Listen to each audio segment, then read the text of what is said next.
Hey friends, thanks for clicking on this video, and for those that left comments underneath the previous video regarding these 5 guns.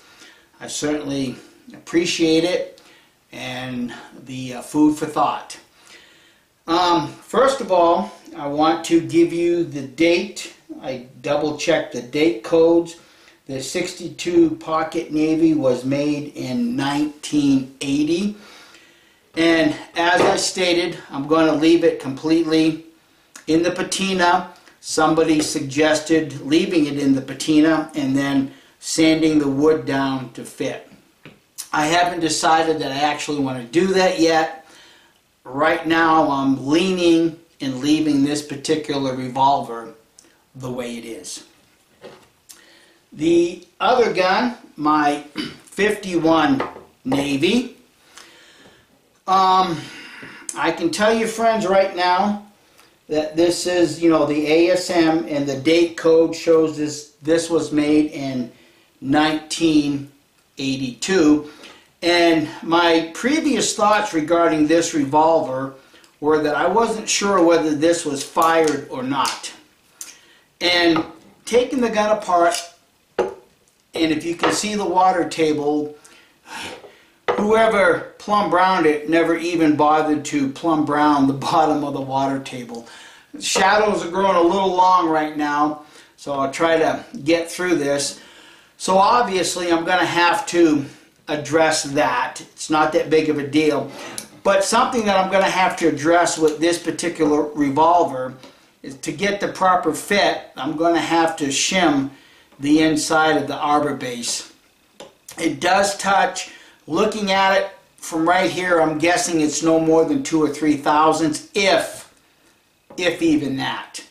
So as this stands right out of the kit, it's got a pretty good fit between the end of the arbor and the chamber and the hole that it sets in. But I'm going to decide to do something with that, along the way. Now, my main concern is the 61 Navy.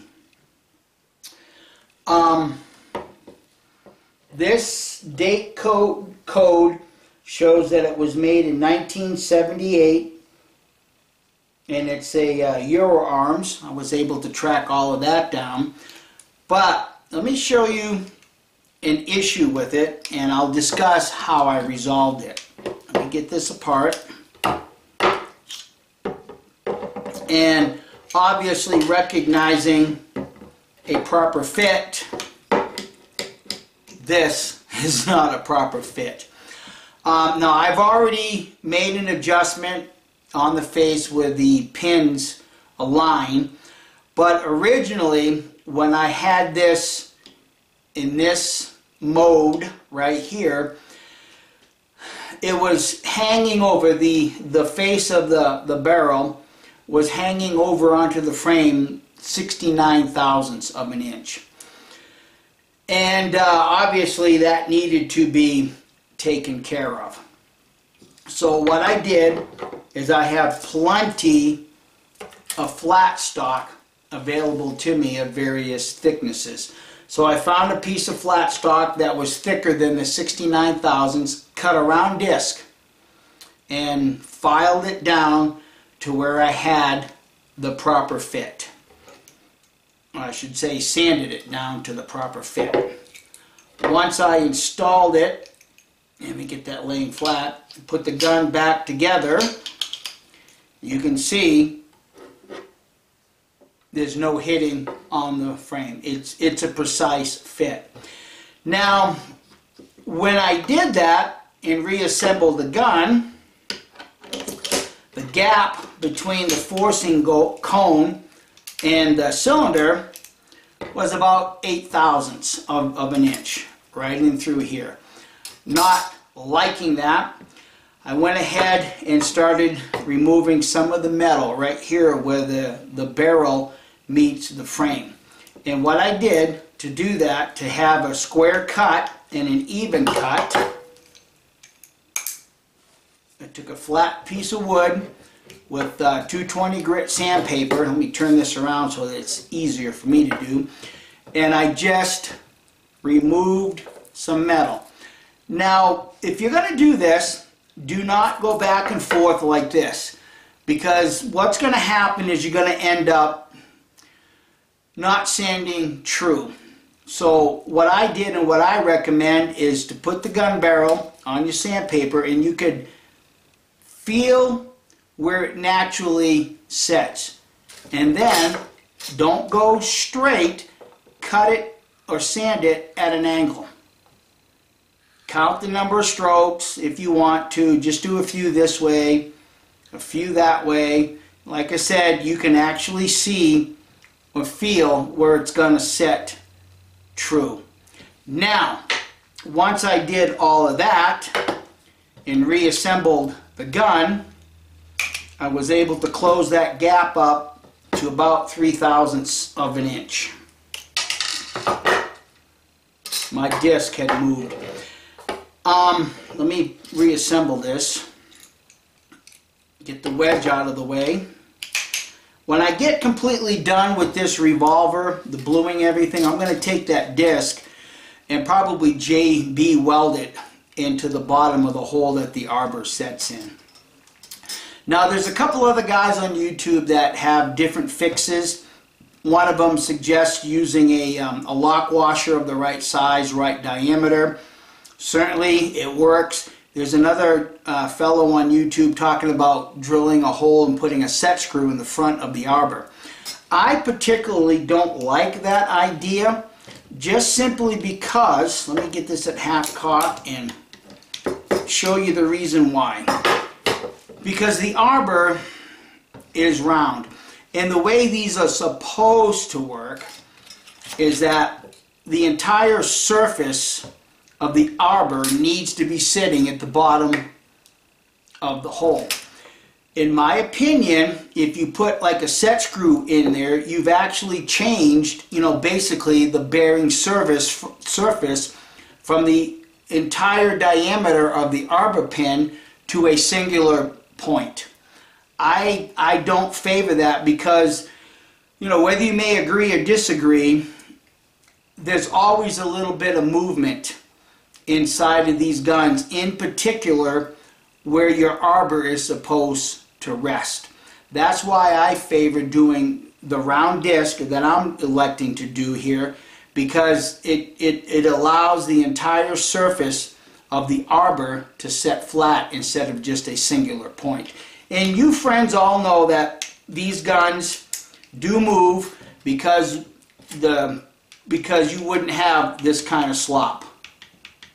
You do have it. So in my opinion, I think you're just creating a point in the bottom of the arbor hole that's going to eventually maybe make a divot, and eventually it'll change the depth.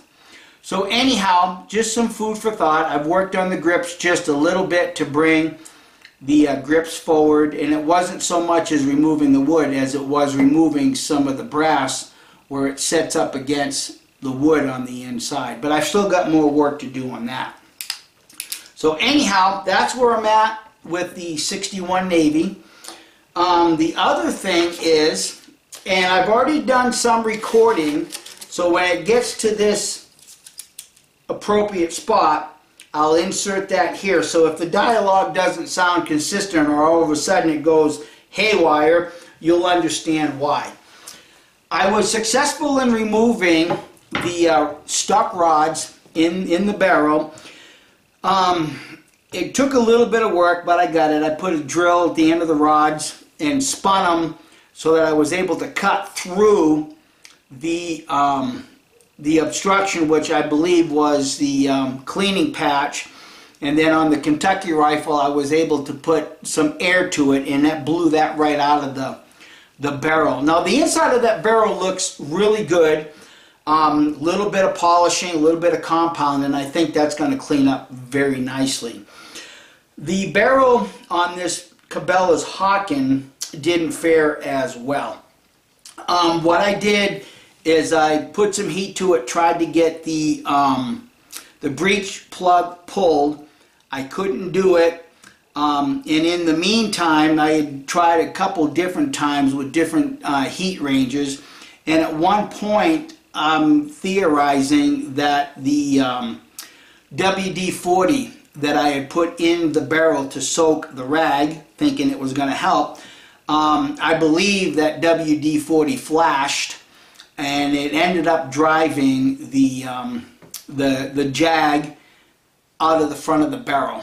I had already been successful in moving the range rod, and I actually used one of my worms, and I actually got that stuck too. So I was able to get it out finally, and so I just kind of want to give you an update about the rust that was in the barrel, how I removed it, and the product that I used to remove the rust, and you'll see that right here. Try to make this quick. It's windy out here, but this is the 54 caliber Cabela's barrel, and if the camera can pick it up, as you can see that there's still some rust in here between the land and the grooves. And I'm assuming at this point it's like that all the way down the barrel. I don't have a bore light to drop down in there. But what I'm going to do is I'm going to try some Evapor Rust. I'm going to fill the tube up and let it set for an hour, couple hours, come back and see what it looks like. From what I've seen on YouTube, this Evapor Rust is some pretty good stuff. So I'm going to give it a try. That's what I used right there. Evapor Rust. If you've never heard of this product, well, that's okay. Neither had I until just 2 days ago. And when I went to town today, the only place that I found it was at Harbor Freight. That quart container right there was $9, but it's worth it. I actually came across a channel on YouTube when I was trying to find the most effective rust remover, and this actually came up really quick in my search, and it was two younger guys actually taking the bluing off of a 58 Remington. This stuff worked really well in taking off those two young guys the bluing on that 58 Remington. So I thought, well, I can find it, give it a try. I'm not endorsing or being paid by these people. I'm just telling you, friends, from my opinion, my one-time use, this stuff works. Okay, I'll try to do this quick because of the breeze, but after having this barrel soaking for about 3 hours with a product I'll show you here in a minute, hopefully you can see just how much of that rust is gone, and I mean gone. Get your close-up here. Obviously I don't have a bore light to drop down in the bore, but the product I use took out all that rust. Now I'm not saying it didn't leave a few pits behind, because even looking at it from here I can see that it would not be what a lot of us would consider mirror finish. Okay, we've come to the portion of the video where I'm at thus far. I'm going to go ahead and try to see in real time just how long it takes to get the rust off of these parts. And as you can tell, this is the tang, and it does have some rust on it. Okay, this is the front sight, and as you can tell, it has some rust on it. And then the rest of the sight parts are right here. Now, just to reiterate or to mention something, the instructions say not to let the stuff freeze. And what I used the other day to de-rust the barrel is going to be right here. I don't know how well the camera can pick it up. And if it can pick it up, you'll see there's just a little bit of ice floating on top, but this stuff is not all that dirty from having removed as much rust as there appeared to be in that barrel. Like I said, I don't know how well the camera's picking any of this up. I'm trying to do this early in the day when the wind's not blowing too much. So let's get started.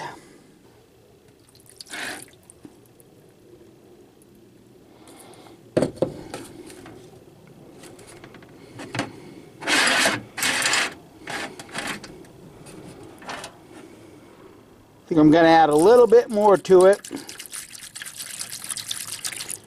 And then what I'm going to do is I'm going to go ahead and prop it up so that the liquid will cover all of the parts. Okay, there's the parts completely submerged. And we'll come back in 30 minutes and see where we're at. If I have to give it an hour, I'll give it an hour, or I'll give it as much time as I need to. But I'll come back in 30 minutes and we'll check the progress. Well, it's been 30 minutes and I can still see some rust present. So I'm going to give it another 30 minutes and we'll see what it looks like at that point. But that's okay, because while I'm waiting for this Evapo-Rust to do its thing, I'm working on sanding down the butt plate and getting all of those casting marks out of that. So far it's a good day. Well, it's been 1 full hour, and at the 45-minute mark I pulled out the tang and kind of rubbed it with my fingers just to see, and I kind of like flicked it onto the pan here, and if the camera is picking it up as well as I can see it with the human eye, I can see some of the rust coming off.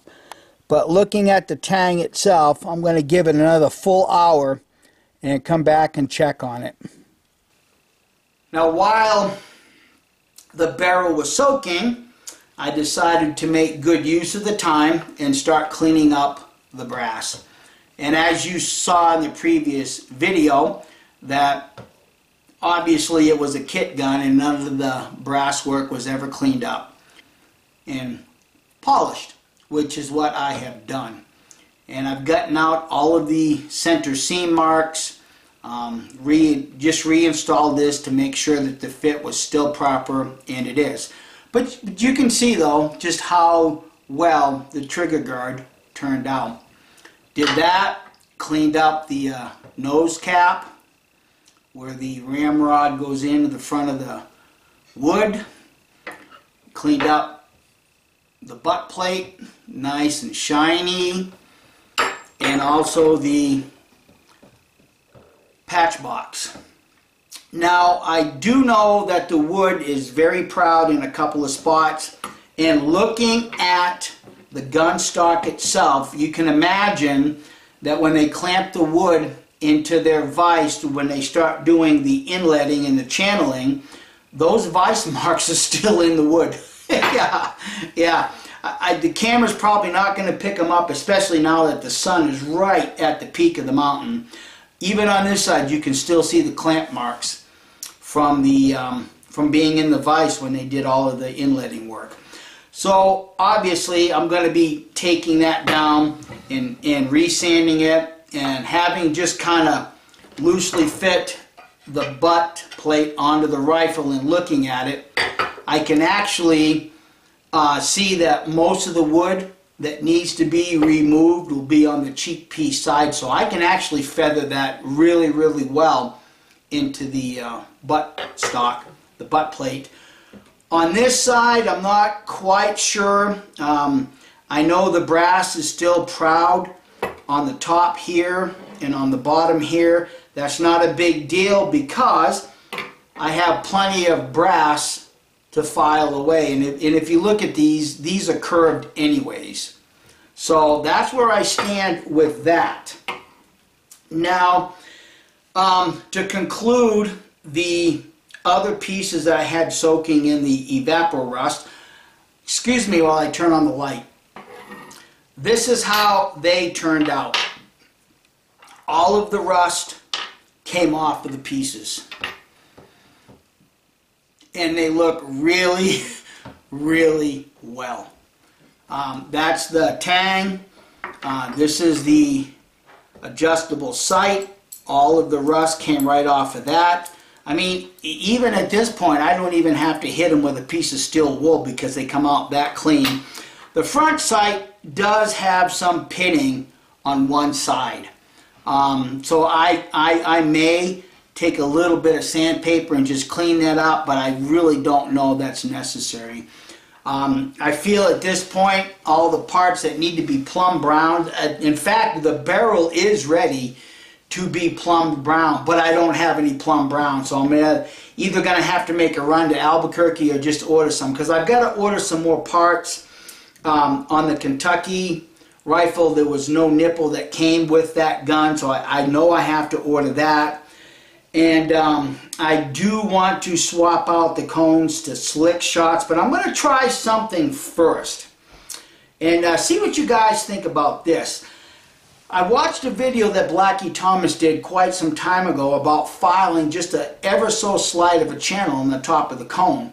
Now what I've done in the past, when I first saw the things or the videos regarding the slick shot, what I did is I took the factory nipples, the factory cone, and I just drilled a hole through them and pretty much made my own little slick shot.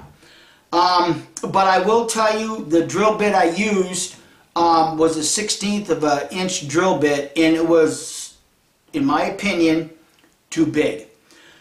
So I have an extra set of cones that came off of another revolver. It fits the Uberti. I think what I'm going to do is take that cone, but instead of using that 1/16 inch of a bit, I think I'm going to take the end of a very pointed Dremel bit. I don't know what it's really designed for, but I do have one Dremel bit that really can get a very small hole in the cone. And of course, you know, being a softer metal with the factory cones as opposed to the stainless steel, I'm thinking I should be able to drill a hole in it just to relieve some of that back pressure, because I will tell you friends right now, on all three of these guns, all the cones came out like nobody's business. I had one cone in the 61 Navy that, fortunately, the way it was turned and set into the cylinder, I was able to get a finish nail punch and hit the top of that shoulder, and within 2 hits it just broke loose. It was actually rusted in place, but it wasn't the threads that was rusted. When you seat these cones, make sure that you get some grease on that bottom side of the cone, because I do it. I'm guilty of it. Sometimes I wash these with just hot water, and a little bit of that water does work its way between the cone and that seat. Now I have an air compressor, so when I get done washing these, I go through and I blow all the water off them. But if you don't have that luxury, make sure that when these cones come off, you put a little bit of grease not only on the threads, but on that bearing surface from the cone to the cylinder, and you might just avoid rust accumulating right there. But fortunately for me, on the older guns, I had no problems with the cones coming out. In fact, they were, I would say they were loosely fitted. They weren't tightened down. So anyhow, that's the progress where I'm at now. I still haven't made up my mind what I'm going to do with the 51 Navy, because I'm really favoring the 3 different color scheme, you know, the blue, the brass, and the plum brown. So there again, I'm not anxious to get into this gun at all. I want to get the 2 long guns done and the 61 Navy finished first before I tackle anything more. But hey, I'm retired, so I just might change the route I'm going down. So anyhow, friends, thanks for watching. I hope you can glean something from this video. And I'm not being endorsed or paid by Evapco Rust, but I will tell you, so far with what I've done, I'm impressed with it. Yes, the Cabela's barrel, I'll probably have to go back and, you know, put some sort of rouge on a rag and try to polish it. But there's no deep pits in it. I've been able to look down the barrel with a real strong flashlight and see that the barrel is clean. There's no earth-shattering pits in the barrel. So that's good news. So anyhow, friends, thanks for watching, and from time to time I'll keep you updated where I'm at with these firearms. Thanks for watching, and you friends have a wonderful evening. Bye.